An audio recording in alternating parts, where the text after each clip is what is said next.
जब तत्कालीन कांग्रेस अध्यक्ष श्री ढेबर ने इंदिरा गांधी को कांग्रेस वर्किंग समिति का सदस्य बनाया था, यह एक अच्छा और दूरगामी सोच वाला निर्णय था। वर्ष 1959 में ढेबर ने कांग्रेस अध्यक्ष का पद छोड़ा और उनकी जगह ली इंदिरा गांधी ने।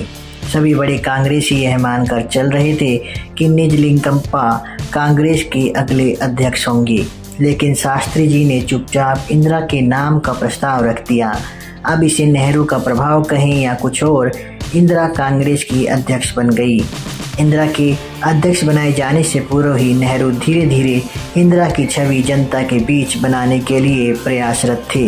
जब भी वो किसी भी बड़ी शख्सियत को आमंत्रण देते, चाहे देश में या देश के बाहर, इंदिरा को अलग से उन लोगों से मिलने के लिए प्रोत्साहित किया जाता।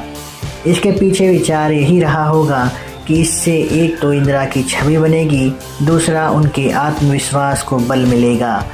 वैसे तो इंदिरा का प्रभाव नेहरू सरकार के सभी बड़े और छोटे फैसलों में प्रत्यक्ष या अप्रत्यक्ष रूप से होता ही था, किंतु यह इंदिरा का सुझाव ही था जिसके कारण बॉम्बे राज्य को महाराष्ट्र और गुजरात में बांटा गया। यह इंदिरा ही थी जिनके प्रभाव में नेहरू ने केरल की कम्युनिस्ट सरकार, जो उस समय अलोकतांत्रिक और असंवैधानिक आचरण कर रही थी, को बर्खास्त कर दिया था। हालांकि इस निर्णय ने नेहरू को कम्युनिस्टों के विरुद्ध में सामने लाकर खड़ा कर दिया।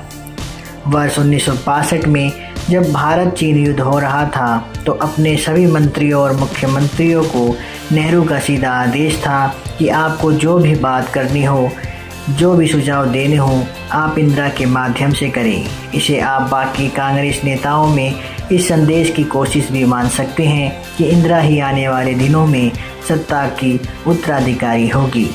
कुछ लोगों का मानना है कि नेहरू का आभास था कि उनके अचानक बीमार हो जाने के कारण इंदिरा को राजनीतिक रूप से उनका उत्तराधिकारी बनाने का सपना उनके जीवन काल में पूर्ण होना संभव नहीं था।